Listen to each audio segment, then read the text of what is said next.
सभी साथियों को नमस्कार। भाई हिंदी में ही बोला है, फिर से ट्राई कर लेते हैं। नमस्कार। वैसे ये बात तो स्थापित है कि आपने टिकट का उदाहरण दिया। मैं थोड़ा अनौपचारिक रूप से शुरुआत कर देता हूं कि अगर किसी को गुड मॉर्निंग बोलो तो जल्दी जवाब मिल जाता है, गुड इवनिंग बोलो, नमस्कार बोलो तो जवाब भी आसानी से नहीं मिलता है। खैर, आज इस सभागार में उपस्थित सभी हिंदी प्रेमियों को, हिंदी के सेवकों को सबसे पहले हिंदी दिवस की बहुत बहुत शुभकामनाएं। आप सबको हिंदी की जीवन शैली, हिंदी के ज़रिए आपको मिल रहा आत्मसम्मान, हिंदी के ज़रिए आपको मिल रहा आत्मविश्वास, आपका सबका बढ़े, उत्तरोत्तर बढ़े, ऐसी मेरी शुभकामनाएं हैं।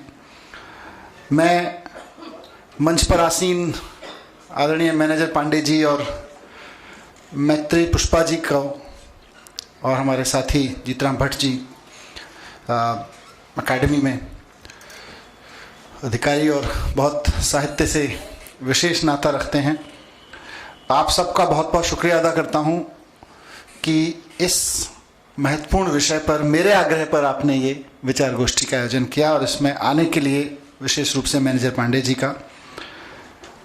ये मैं अपनी बात शुरू करने से पहले या रखने से पहले मैं एक क्या बोलते हैं उसको, एक पूर्व सूचना दे देना चाहता हूं कि देखिए, ना तो मैं हिंदी का अध्यापक हूं और ना मैं साहित्यकार हूं, ना मैं आलोचक हूं। मैं तो बस एक जनप्रतिनिधि हूं और एक जनप्रतिनिधि होने के नाते जन सामान्य की कुछ बातें आपके सामने रखना चाहता हूं। वही मेरी विशेषता और योग्यता है। ना मेरी हिंदी में लिखने में विशेषता है, ना मेरी हिंदी के बारे में कोई आलोचना करने की विशेषता है। तो इसलिए मेरी किसी भी बात को अगर कहीं किसी को पीड़ा पहुंचे कि ये तो इसने क्या कहा, इससे तो हिंदी का सम्मान हो गया, इससे तो फलां भाषा का अपमान हो गया, तो इसी मेरी पूर्व सूचना के आधार पर उसको खारिज कर दीजिएगा कि इससे क्या बुरा मानना है। जैसे बच्चा कोई आपके सामने आके 2 और 2 5 कहे, मेरे जैसा बड़ा आदमी, उम्र दराज आदमी आपके सामने कहे 2 और 2 5 होते हैं तो आपको कहेंगे इतने बड़े हो गए तुमको समझ नहीं आता। पर बच्चा आपके सामने कहे 2 और 2 5 होते हैं तो आप हंस के टाल देते हैं, बच्चा धीरे धीरे समझ जाएगा। तो उसी तरह से टाल दीजिएगा, मैं हिंदी के मामले में बच्चा ही हूं। यहाँ पर इस सभागार में मुझे लगता है कुछ चेहरों को तो मैं बहुत अच्छे से पहचानता हूँ, लेकिन मेरे शिक्षा विभाग में हिंदी के अध्यापक के रूप में काम कर रहे बहुत सारे साथी हैं। ऐसा है? कितने साथी हैं? काफ़ी हैं, बहुत सारे हैं। बहुत सारे छात्र हमारे साथ में हैं। अन्य चिंतक लोग जो हिंदी के साथ प्रेम रखते हैं, वो सब हैं। इस संगोष्ठी का, और बल्कि मैं कहूँ ये तो एक शुरुआत है, इस विचार का विचार मुझे इसलिए आया आदरणीय मैनेजर पांडे जी कि मैं अपने हिंदी के कुछ शिक्षक साथियों के साथ में बातचीत कर रहा था और ऐसे ही मैंने उनसे एक पूछा कि भाई आप हिंदी के शिक्षक हैं, आप हिंदी पढ़ाते हैं, हिंदी क्यों पढ़ाते हो आप? हिंदी आपके लिए क्या है? हिंदी एक भाषा है या हिंदी एक विषय है? इस पे मेरी चर्चा हुई और इस चर्चा के बाद लगभग कई ऐसे और समूहों में जहां शिक्षकों के साथ कुछ प्रशिक्षण का कार्यक्रम चल रहा था, वर्कशॉप चल रही थी, उन सब में मैंने ये चर्चा कई ऐसे समूहों में की। करीब 10-12 अलग अलग समूहों के साथ फिर मेरी ये चर्चा हुई हिंदी शिक्षकों के, दिल्ली के सरकारी स्कूलों में हिंदी पढ़ाने वाले शिक्षक साथियों के साथ। और मूल प्रश्न मेरा यही रहा कि भाई हम हिंदी क्यों पढ़ाते हैं? तो वहां से जो जवाब मुझे मिले वो बहुत दिलचस्प थे, मेरे लिए भी कई जगह बहुत सीखने वाले थे। लेकिन उस सबकी समीक्षा करके, पत्रकार हूं, थोड़ा बहुत समराइज करने की कोशिश कर लेता हूं इकट्ठा करके, तो उन सब की जब मैं समीक्षा करने लगा अपने ही मन में, तो मुझे लगा कि अभी हमारे शिक्षा विभाग में जो हिंदी की शिक्षा देने का काम हमारे साथी कर रहे हैं, उनके पास में इसका एकमुश्त जवाब नहीं है, एकमुश्त जवाब नहीं है कि हम हिंदी क्यों पढ़ा रहे हैं। ये तय नहीं है कि हम हिंदी क्यों पढ़ा रहे हैं। एक बच्चा हमारे पास में आता है, हम उसको किसी एक कक्षा विशेष में किताब पकड़ाते हैं, हम कहते हैं अब ऐसे सीख लो, वो अब ऐसे सीख लेता है। हम कहते हैं कबीर पढ़ लो, वो कबीर पढ़ लेता है। हम कहते हैं प्रेमचंद पढ़ लो, वो प्रेमचंद पढ़ लेता है। हम उसको कहते हैं सच्चिदानंद पढ़ लो, आगे जाके वो सच्चिदानंद पढ़ लेता है। हम उससे आगे जाके कहते हैं कि अब इनके बड़े बड़े उपन्यास पढ़ लो। हम पहले कहानियां पढ़वाते हैं, कविता पढ़वाते हैं, फिर हम कहते हैं अब इनके उपन्यास पढ़ लीजिए, उपन्यास पढ़ लेता है। हम कहते हैं उर्वशी को रट लीजिए, उर्वशी रट लेता है। पर यह तय नहीं हो पा रहा कि हम पढ़ा क्यों रहे हैं उसको हिंदी। उसको हम हिंदी एक विषय के रूप में पढ़ा रहे हैं या हिंदी एक भाषा के रूप में पढ़ा रहे हैं। तो मुझे लगता है कि यह तय होना जरूरी है, एक शिक्षा मंत्री के नाते नहीं, बल्कि यहां बैठे तमाम अध्यापकों की तरफ से, हिंदी पे काम कर रहे साहित्यकारों, आलोचकों, हिंदी एकेडमी की तरफ से। मुझे लगता है कि इस सवाल का बहुत स्पष्ट तयशुदा जवाब हमारे सबके जहन में, और खासतौर से उन लोगों के चित्त में जो हिंदी शिक्षण का कार्य कर रहे हैं, बहुत जरूरी है। क्योंकि एक डॉक्टर के सामने एक पेशेंट जाता है, उसको तय है कि इसको कैंसर है, मुझे इसको जिंदा रखना है, इसके अंदर से ये निकालना है, फिर सारा ऑपरेशन वो इसलिए करता है। किसी की हड्डी टूट गई, वो हड्डी जोड़ के उसको चलाना है, दौड़ाना है। मैं पढ़ाने पे आऊं तो मेरे सामने बड़ा स्पष्ट है कि मैं अगर विज्ञान के अध्यापक से बात करूं, उसके सामने तय है कि विज्ञान का अध्यापक अपने बच्चे को विज्ञान पढ़ा रहा होता है और उसका लक्ष्य यह होता है कि अगर ये बच्चा विज्ञान ठीक से पढ़ गया तो आगे चल के एक अच्छा इंजीनियर, एक अच्छा डॉक्टर, एक अच्छा साइंटिस्ट, वैज्ञानिक बन सकता है। गणित पढ़ाने के पीछे भी हमारा लक्ष्य है, आगे आने वाले समय में ये अच्छा इंजीनियर, मैनेजर, एक अच्छा अकाउंटेंट, एक अच्छा चार्टर्ड अकाउंटेंट बन सकता है। हिंदी, और वो अपने बच्चों से कहता भी है, बेटा थोड़ी विज्ञान में मेहनत कर ले, तेरा इंजीनियर बनने का सपना पूरा हो जाएगा। बेटा थोड़ी गणित में मेहनत कर ले, तेरा कॉमर्स के फील्ड में या मैथमेटिक्स, फिजिक्स के फील्ड में तुम बहुत टॉप पे आगे जा सकते हो, यहां तक जा सकते हो, अच्छे नंबर आने चाहिए इसमें। हिंदी का अध्यापक अपने बच्चे से क्या बात करे? हिंदी का अध्यापक जो 6ठी, 7वीं, 8वीं, 9वीं, 10वीं, 11वीं के बच्चे को पढ़ा रहा है, वो क्या बात करे उससे कि हिंदी ठीक से पढ़ ले। अगर तू हिंदी ठीक से पढ़ लेगा तो तू कहां पहुंच जाएगा। हम उससे यह भी नहीं कह पाते कि तू हिंदी पढ़ ले, तू अच्छा साहित्यकार बन जाएगा। हम उससे यह भी नहीं कह सकते तू हिंदी पढ़ ले, अच्छा आलोचक बन जाएगा। यह एक बड़ा सवाल है, लेकिन क्योंकि हम इस सवाल का ठीक से जवाब नहीं दे पा रहे, मुझे इसमें एक बड़ा रस दिखता है। इसका मतलब हिंदी पढ़ाने का महात्म्य इतना छोटा नहीं है कि हम सिर्फ उसे कैरियर में बांध के किसी के सामने रखते हैं। यह हिंदी की महिमा है, हमको इसको समझने की जरूरत है। हिंदी पढ़ाने का महात्म्य, हिंदी पढ़ाने का उद्देश्य हमारा बिल्कुल भी इतना छोटा नहीं है कि हम सिर्फ उसको कहें कि बेटा ये ठीक से पढ़ ले, अच्छे नंबर आ गए तो तेरे आगे आने वाले समय में यहां कैरियर की बड़ी संभावनाएं हैं। हिंदी कैरियर से बहुत आगे की चीज है। हिंदी का पठन पाठन, हिंदी का शिक्षण, उसका कुछ और उद्देश्य है। क्या है यह तय होना जरूरी है, लेकिन क्या नहीं है, कितनी सीमा, इतना सीमित नहीं है, यह यहां से तय हो जाता है कि हमारे पास में इसका स्पष्ट जवाब नहीं है, या कम से कम एकमुश्त जवाब नहीं निकल के आता है इस तरह की बातचीत से। फिर मैंने और चर्चाएं की कुछ मूर्धन्य पत्रकारों के साथ, विद्वजनों के साथ में, वो अमेरिका वाले नहीं, हिंदी वाले, दिल्ली वाले, उनके साथ। तो मुझे लगा कि इस पे व्यापक चर्चा होने की जरूरत है। और जितनी स्पष्टता, जैसे मैंने कुछ उदाहरण दिए कि एक डॉक्टर ऑपरेशन टेबल पे एक मरीज को जब लेटाता है तो उसके सामने स्पष्ट है कि उसको करना क्या है, वो क्यों उसको ऑपरेट कर रहा है। एक गणित का विद्यार्थी, एक गणित का शिक्षक जब अपने विद्यार्थी के सामने प्रस्तुत होता है तो उसका स्पष्ट उद्देश्य है कि मैं इसके इतने स्किल्स, इतने योग्यता इसकी विकसित कर दूं ताकि ये आगे जाके उस योग्यता का इस्तेमाल वहां कर सकेगा। हिंदी के जरिए हम जो योग्यताएं विकसित करना चाहते हैं, हिंदी पढ़ाने के जरिए, उनको भी सूचीबद्ध होना बहुत जरूरी है। और हमारे जहन में तो बहुत ज़्यादा ज़रूरी है। हिंदी के अध्यापक के रूप में, हिंदी के शिक्षक के रूप में तो बहुत ज़रूरी है। तो एक इस पर मेरे पास कोई समाधान नहीं है। मैं कोई यहाँ इसलिए नहीं खड़ा हुआ कि मैं आज आपको ये बताने के लिए खड़ा हुआ हूँ, बल्कि मैं आपके सामने ये कहने के लिए खड़ा हुआ हूँ कि हम सबको मिलके इसको सूचीबद्ध करना पड़ेगा।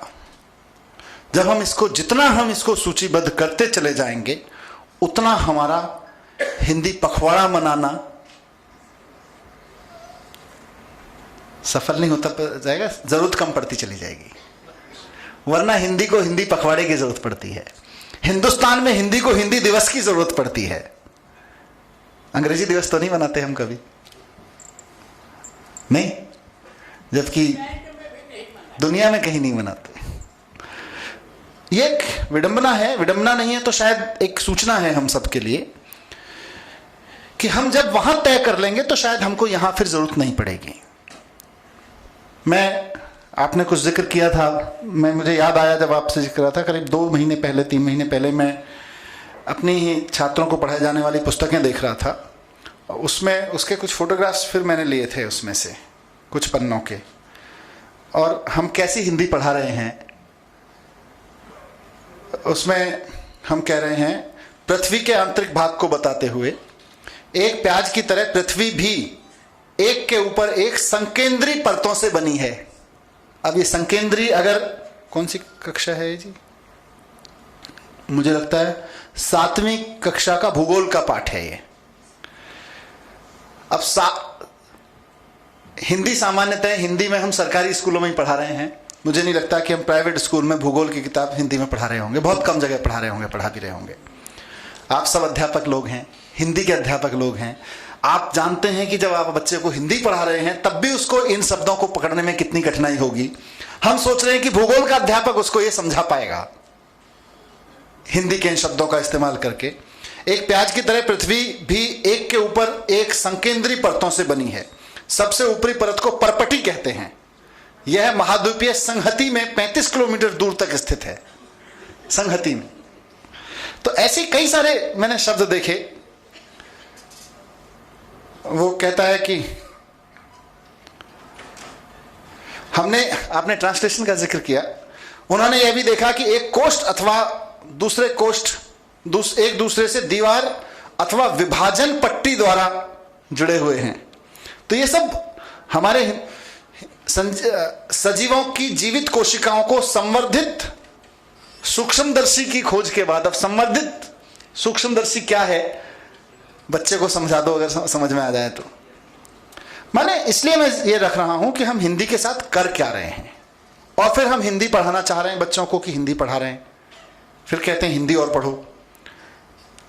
ये तो कुछ उदाहरण हैं, बहुत सारे मैंने फोटोग्राफ उस बुक से लिए हुए हैं, उन अलग अलग बुक से लिए हुए हैं।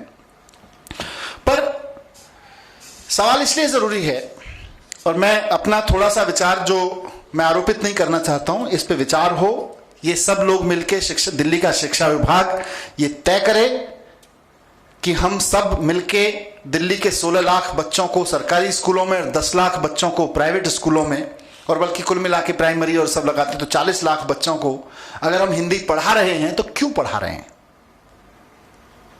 ये हमको भी पता हो, हमारे सामने बैठे हुए बच्चे को भी पता हो, ताकि उसको मेहनत करने में दुगना मजा आए पढ़ने में। अभी वो कहता है कि बाकी तो ठीक है, मैथमेटिक्स की मेरे को टेंशन नहीं है, हिंदी की टेंशन है मेरे को, इसमें समाज समझ में नहीं आता मुझको। रात को मेरे बच्चे का एग्जामिनेशन था, मेरे पास आ गया, बोले पापा सोने के मूड में हूं कि पढ़ाने के मूड में हूं। मैं बेटा बोले मेरे को अलंकार समझा दो। 9वीं क्लास में पढ़ता है, मतलब वो मैथमेटिक्स का लेके नहीं आता है मेरे पास और विषय लेके नहीं आता, अंग्रेजी लेके नहीं आता, हिंदी लेके आ जाता है। बोले अलंकार समझा दो, मेरे को ये समझ में नहीं आ रहा उत्प्रेक्षा और यमक में क्या अंतर है। खैर, मैं इसलिए बोल रहा हूं क्योंकि एक बार ये तय हो तो शायद हम वो काम कर सकें जिस किसी ने भी ये हिंदी को पढ़ाने की अवधारणा, या जिन किन्हीं लोगों ने हिंदी को शिक्षा के क्रम में पढ़ाने की अवधारणा विकसित की होगी। हिंदी समाज को, मतलब मेरी राय में हिंदी समाज को खड़ा करने के लिए पढ़ाई जाती है। फिजिक्स, केमिस्ट्री, सारी चीजें आप जो मर्जी करने के लिए पढ़ाइए, डॉक्टर, इंजीनियर, मैनेजर बनाने के लिए पढ़ाइए, लेकिन हिंदी समाज को खड़ा करने के लिए पढ़ाई जाती है। उसका काम हम कितना कर पा रहे हैं, क्योंकि जब हमें ही नहीं पता हम किस लिए पढ़ा रहे हैं तो हम कर भी नहीं पाएंगे। हम बस में क्यों जाके बैठे, हमें यही नहीं पता कि हमको जयपुर जाना था तो हम किसी भी बस में बैठ गए। हमें पहले तय हो जाए कि हमको जयपुर जाना है, फिर हम बस अड्डा भी ढूंढ लेंगे और उस दिशा में जाने वाली बस भी ढूंढ लेंगे, पर दिशा तय नहीं है। इसलिए हिंदी के शिक्षण का काम कुछ ऐसा हो गया जैसे बस भीड़ को उतार के मेट्रो से बस अड्डे पे खड़ा कर दिया गया, जिसका मर्जी जहां बैठ जाए। अब जिस बस में जिसको जगह मिल गई वो बैठ गया, जिस दिशा में जा सकते थे चले गए, कहीं नहीं पहुंचे। तो ये काम होना बहुत जरूरी है, और इसको मिलके मुझे लगता है कि हमारे सारे, कम से कम मैं दिल्ली के सरकारी विद्यालयों के प्रति बहुत आश्वस्त हुआ हूं पिछले 2-2.5 साल में कि हमारे करीब 5-6 हज़ार हिंदी अध्यापक हैं सरकारी विद्यालयों में, और उनमें से बहुत के अंदर बहुत प्रतिभा है। उनका समर्पण देख के मैं कई जगह अभिभूत रहा हूं। मुझे लगता है कि सब अगर ठान लेंगे तो सिर्फ देश को नहीं बल्कि दुनिया को बता पाएंगे कि हिंदी क्यों पढ़ना है। और हिंदी नहीं, जैसा मैनेजर पांडे जी ने अपनी बात को बहुत शुरू में बड़ी सूक्ष्म बात कही थी कि जब हम हिंदी पढ़ना तय कर लेंगे तो हम अंग्रेजी वालों को भी यह बता पाएंगे कि अंग्रेजी क्यों पढ़ना है, क्योंकि पता उनको भी नहीं है अंग्रेजी क्यों पढ़ना है, वो भी पढ़ाए जा रहे हैं। ये बहुत महत्वपूर्ण उत्तर इससे निकलेगा। तो इस सब पे चिंतन शुरू हो, कक्षाओं में चर्चा शुरू हो, शिक्षकों के बीच में आपस में चर्चा शुरू हो, और शायद हम किसी और दिन, आज से 2 महीने बाद, 4 महीने बाद कभी बैठें, कुछ अपनी तरफ से अपने विचार के रूप में मैं उसमें जरूर यहां देना चाहूंगा, ताकि उन चर्चाओं को कोई आधार मिल सके या उनको चर्चाओं को कोई आगे बढ़ाने का मौका बन सके। मूल रूप से जैसा मैंने कहा कि सब विषयों के वो है, हिंदी समाज को खड़ा करने के लिए पढ़ानी है, पर ये थोड़ी भाषा वाली बात हो गई, ये बस जुमला हो गया समझने के क्रम में मैं बोलूं। इसका मतलब क्या है, मैं जिस रूप में देखता हूं वो आपके सामने रखता हूं। अध्यापक आप हैं, आपको तय करना है और आपको उसको विकसित करना है। मुझे लगता है कि जिस वक्त आप एक बच्चे को गणित में हिसाब किताब पढ़ा के उसे एक हिसाब किताब का बहुत अच्छा एक्सपर्ट बना रहे होते हैं, उसी वक्त जरूरत पड़ती है कि उस एक्सपर्ट को आप प्रेमचंद का नमक का दरोगा पढ़ा के ये बताएं कि बेटा इस हिसाब किताब का जब इंस्पेक्टर बन जाएगा ना तो ईमानदार वाला इंस्पेक्टर बनना। अब क्योंकि हमारे सामने हिसाब किताब का लक्ष्य तय था तो बहुत अच्छा क्लर्क, बहुत अच्छा आईएएस हमने देश को दे दिया, पर प्रेमचंद को पढ़ाने का लक्ष्य तय नहीं था, तो इसलिए हिसाब किताब का उसने ठीक से इस्तेमाल वहां जाके दूसरी दिशा में करना शुरू कर दिया, वो गलत दिशा की बस में बैठ गया। हिंदी उस ज्ञान की दिशा तय करेगी जो हमको मैथमेटिक्स के माध्यम से उसको देना है। अगर हमने दोनों को लक्ष्य तय करके पढ़ा दिया होता, सिर्फ उदाहरण के लिए मैं दे रहा हूं, हमने उसको बहुत अच्छा हिसाब किताब में एकदम महान गणितज्ञ बना दिया, उसके सामने 10 डिजिट्स ऐसे आ जाए रख के खट खट खट खट, तो वो एक आंख से पढ़ के जोड़ देता है। एक बहुत अच्छा अकाउंटेंट, बहुत अच्छा हिसाब किताब का क्या कहते हैं, लेखाकार बना दिया, या और तमाम योग्यता विकसित कर दी। लेकिन हम प्रेमचंद पढ़ाने में मकसद भूल गए। हिंदी में तो वही पढ़ा रहे थे ना,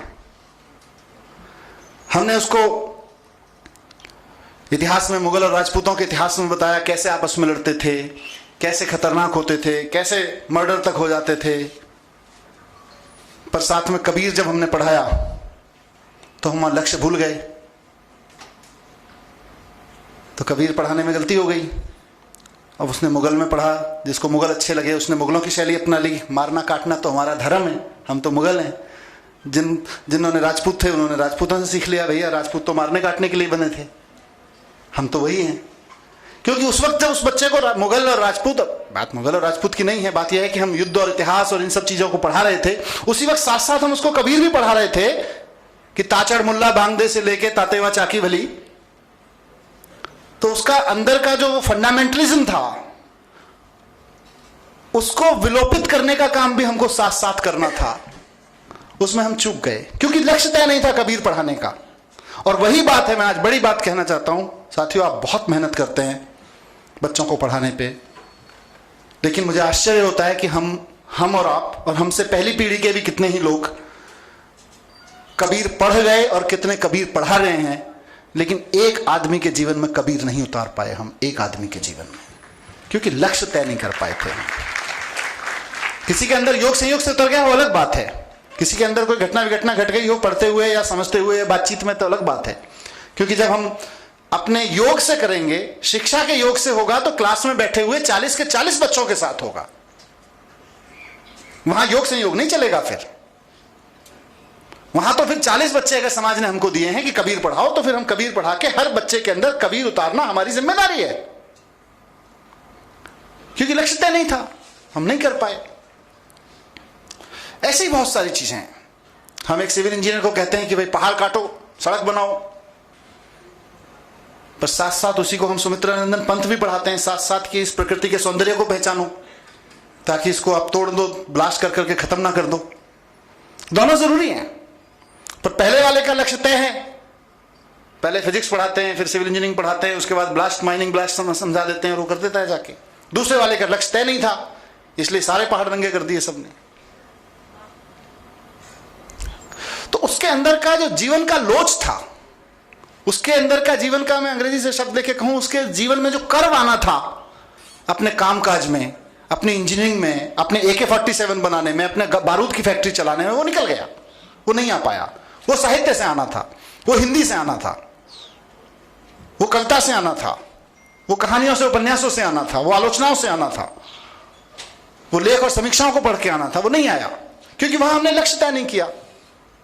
तो इस लक्ष्य को निर्धारित करना बहुत जरूरी है, ऐसा मैं समझता हूं। तभी हमारा हिंदी दिवस मनाना भी सार्थक होगा, और तभी शायद हमारे ये उपक्रम सार्थक होंगे कि हमारे समाज में, हिंदी समाज में, हिंदी दिवस मनाने की जरूरत ना पड़े हिंदी को आगे बढ़ाने के लिए। सारी जगह हो रहा है। मैं एक और उदाहरण सोच रहा था कि यही दोनों जगह विरोधाभास है। हम उस बच्चे को सिखाते हैं 6ठी 7वीं से कि एटम होता है, एटम का स्ट्रक्चर होता है, एटम को ब्लास्ट करते हैं तो उसमें से एनर्जी निकलती है। साथ में हम उस बच्चे को साथ में बैठ के दूसरी संस्कृत की या हिंदी की किताब में गीता भी रटा रहे होते हैं, गीता में कृष्ण ने क्या कहा था, और दोनों को कोई कनेक्शन नहीं बिठा पाते, इसलिए वो ब्लास्ट करता है और सारी दुनिया को उड़ा देता है, हिरोशिमा नागासाकी भी कर देता है। और उसी समय जब पढ़ा रहे होते हैं कि गीता का पढ़ाने का लक्ष्य भी है, तो उसी एटम के बीच से निकली हुई ऊर्जा और कृष्ण द्वारा समझाई गई ऊर्जा को संकेत वो करके समझ के जोड़ के पता नहीं क्या कर जाता, कैसे जोड़ सकता था। सब चीजें लिंक्ड हैं, आपस में जुड़ी हुई हैं। जब विज्ञान में एटम की एनर्जी पढ़ा रहे हैं तो साथ में ऊर्जा, गीता में जिस एनर्जी का जिक्र, जिस ऊर्जा का जिक्र कृष्ण कर रहे हैं, उसको भी पढ़ाना और उन दोनों का लिंक करना है। उसका दोनों का आपस में कुछ संबंध है, दोनों को लिंक करके जोड़ के समझाने की जरूरत पड़ेगी, तब समाज खड़ा होगा। नहीं तो प्रोफेशनल्स खड़े हो रहे हैं, विशेषज्ञ खड़े हो रहे हैं, और विशेषज्ञों से समाज नहीं बनता है, समाज इंसानों से बनता है। उसको बनाने का काम हम भाषा के माध्यम से, विशेष रूप से यहां बात करें, हिंदी क्षेत्र में बात करें, पश्चिमी भारत, उत्तरी भारत के विशेषकर इन राज्यों में जहां हम खड़े हैं वहां बात करें, तो वो हिंदी भाषा के माध्यम से होगा। क्योंकि हिंदी हमारी जीवन शैली है, हिंदी हमारे लिए भाषा नहीं है। भाषा के बहाने हम जीवन शैली पढ़ा रहे हैं कि जीना कैसे है। जब तुम गणितज्ञ बन जाओ, जब तुम भौतिक शास्त्री बन जाओ, जब तुम इंजीनियर बन जाओ, जब तुम AK-47 के बहुत बड़े धुरंधर बन जाओ, उस वक्त जीना कैसे है वो हिंदी सिखाएगी, हिंदी के माध्यम से सिखाएंगे। वो कहीं हमसे मुझे लगता है चूक हो रही है। और आज मेरा इसीलिए बार बार आग्रह था जीतराम जी को कि हमें औपचारिक रूप से कि हिंदी कहाँ खड़ी है, कहाँ नहीं खड़ी है, हिंदी का विश्व स्तर पे कैसे विस्तार हो, हिंदी हमारे आम जीवन में कैसे उतरे, वो प्रश्न दूसरा है। पहला प्रश्न यह है कि हिंदी क्यों पढ़ाएं। ये तय हो गया तो फिर हमको और आपको मेहनत करने की जरूरत नहीं कि हिंदी कहाँ खड़ी है। फिर तो लोग तय करेंगे कि हिंदी हमारे बदन में खड़ी है, हमारे जहन में खड़ी है। तो मैं फिर से विशेषकर जो शिक्षक साथी हमारे यहाँ आए हैं उन सबको, और जो हिंदी प्रेमी साथी, अन्य साथी आए हैं, उनको बहुत बहुत शुभकामनाएं देते हुए, इस अपेक्षा के साथ कि हम हिंदी के माध्यम से समाज खड़ा करने का एक जो मिशन है, उसको, एक जो आंदोलन है, उसको साथ लेके चलेंगे। मुझे पूरा यकीन है कि हम ये कर सकते हैं, ये हो सकता है। और हिंदी में वो ताकत है कि इसके हिंदी साहित्य में, हिंदी के कविताओं, हिंदी की कहानियों, प्रेमचंद से लेके और तमाम आज वर्तमान साहित्य तक में ये ताकत है कि अगर एक बार हमने उसको लक्ष्य के साथ आरोपित करना शुरू कर दिया, अधिरोपित करना शुरू कर दिया, तो ये होके रहेगा। बहुत बहुत शुक्रिया आप लोगों का।